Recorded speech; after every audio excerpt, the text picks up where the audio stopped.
Assalamualaikum warahmatullahi wabarakatuh.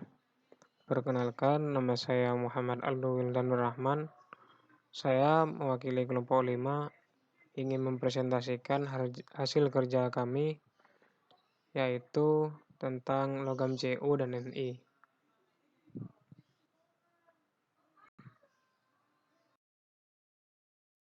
Yang pertama adalah sifat fisika dan kimia yang terdapat pada logam Cu dan Ni.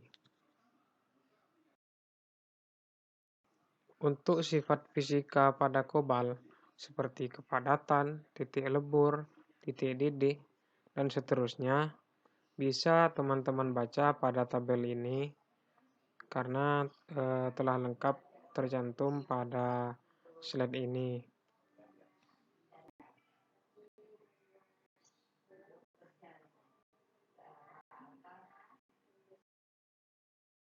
Sedangkan untuk sifat kimia pada kobal, yang pertama yaitu ferromagnetik, yang kedua adalah keras dan getas, berkilau dan berwarna perak.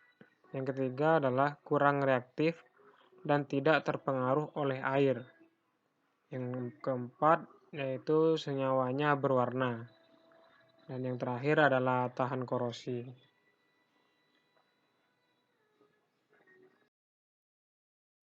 Dan untuk sifat fisika pada nikel, seperti sebelumnya,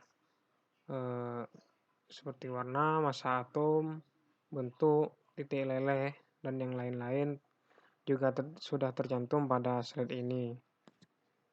Bisa teman-teman baca.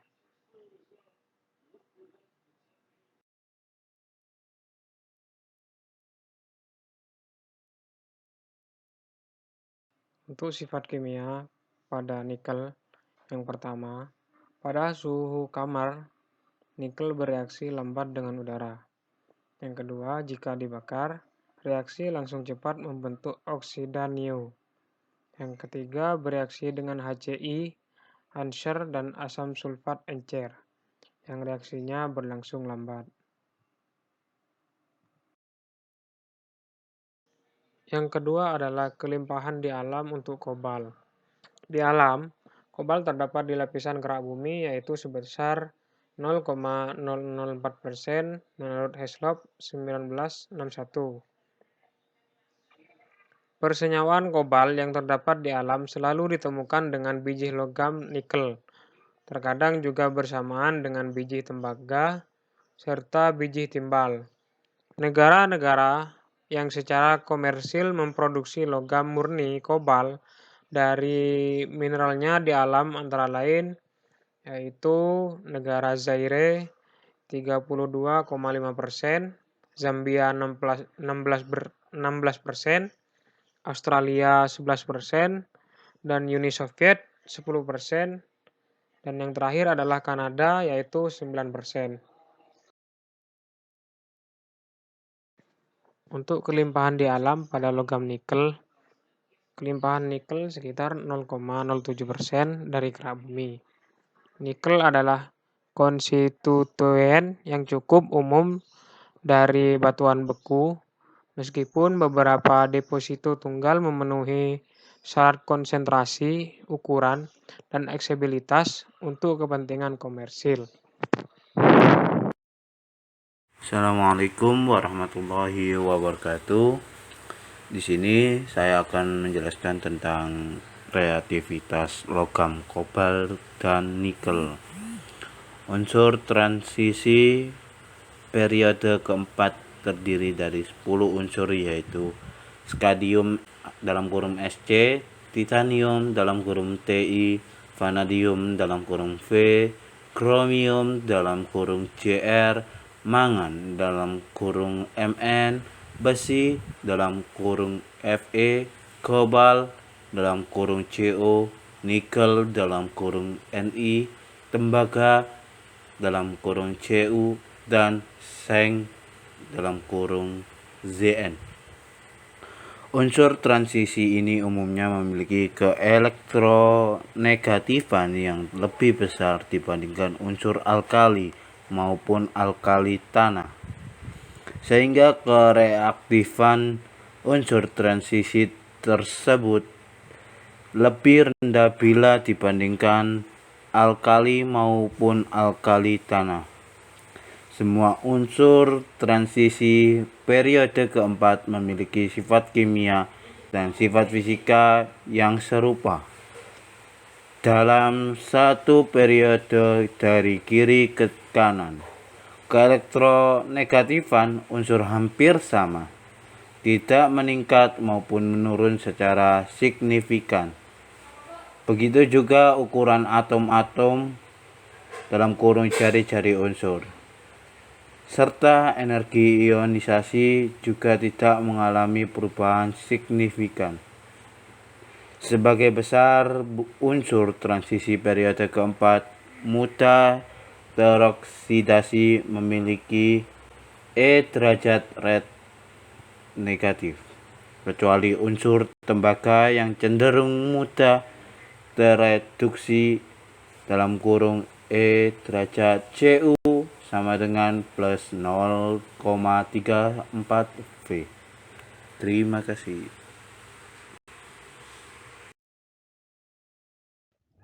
Assalamualaikum warahmatullahi wabarakatuh.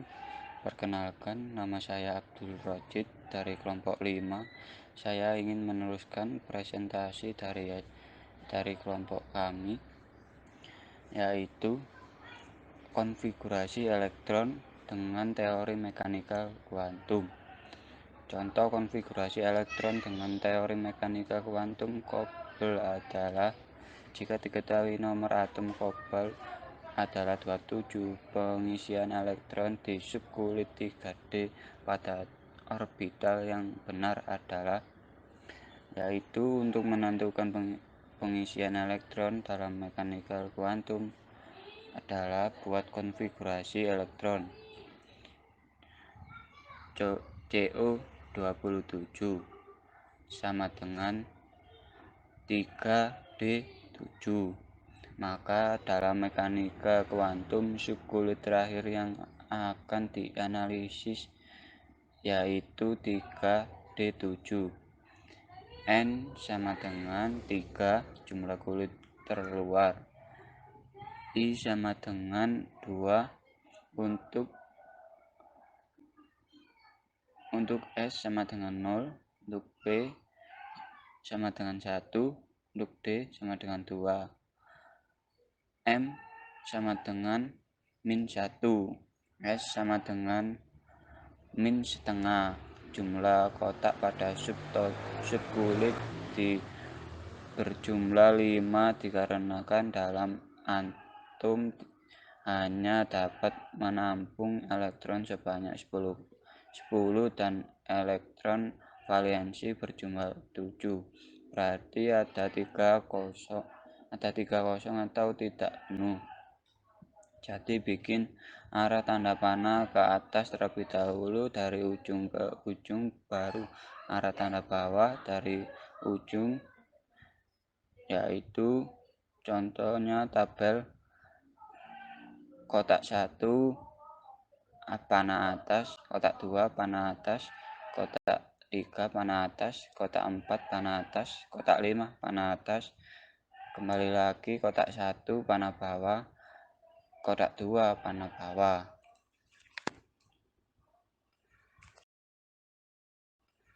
Contoh konfigurasi elektron dengan teori mekanika kuantum nikel. Tentukan konfigurasi elektron dan elektron valensi atom 28 Ni. 28 Ni sama dengan 2.8.16.2. Konfigurasi elektronnya 3D8, elektron valensinya 2. Sekian dari saya, kurang lebihnya mohon maaf. Assalamualaikum warahmatullahi wabarakatuh.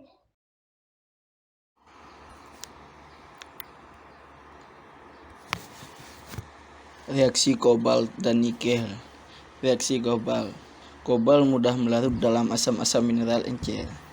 Pelarut dalam asam nitral disertai dengan pembentukan nitrogen oksida. Reaksi yang terjadi adalah CO plus 2H plus CO2 plus H2, 3CO plus 2HNO3 plus NH plus CO2 plus 2NO plus 4H2O. Dalam pelarut air, kobalt secara normal terdapat sebagai ion kobalt 2. Senyawa-senyawa kobalt 2 yang tidak terhidrat berwarna biru. Reaksi nikel diperoleh dengan penambahan ion OH- dalam kurung NH4OH-2 NaOH. Reaksi Ni2 plus 2OH. Ni dalam kurung OH tutup kurung 2.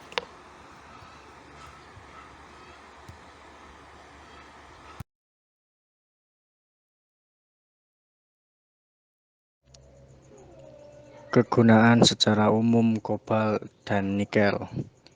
Untuk kobalt secara umum digunakan di berbagai paduan logam pada media perekam magnetik sebagai katalis untuk minyak bumi, DNA industri kimia, serta agen pengering untuk cat dan tinta.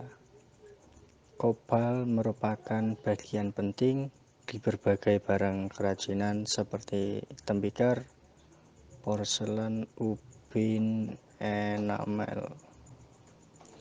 Untuk nikel sendiri secara umum digunakan untuk kehidupan sehari-hari. Dua kegunaan yaitu satu untuk bidang otomotif dan dua sebagai pembuat kendaraan, dan dapat digunakan sebagai pelapis mobil. Kandungan nikel ini juga bisa digunakan untuk membuat baterai mobil listrik tenaga tinggi. Ada juga kegunaan di mesin alat berat. Kobalt sebagai campuran cat pada bodi unit mesin alat berat, sedangkan nikel sebagai campuran logam krom dan besi yang akan diaplikasikan pada bagian as hidrolik. Kegunaan lain yaitu untuk pembuatan lampu pijar pada alat berat.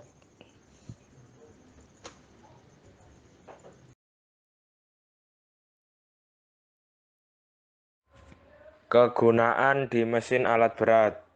Kegunaan kobalt di mesin alat berat yaitu sebagai campuran cat pada bodi unit mesin alat berat. Sedangkan kegunaan nikel pada mesin alat berat yaitu sebagai campuran logam krom dan besi, disebut juga stainless steel, yang diaplikasikan pada bagian as hidrolik. Kegunaan yang kedua adalah bahan pembuatan lampu pijar pada alat berat. Sekian presentasi dari kelompok kami. Apabila ada salah kata dan kurang lebihnya, kami mohon maaf yang sebesar-besarnya. Wassalamualaikum warahmatullahi wabarakatuh.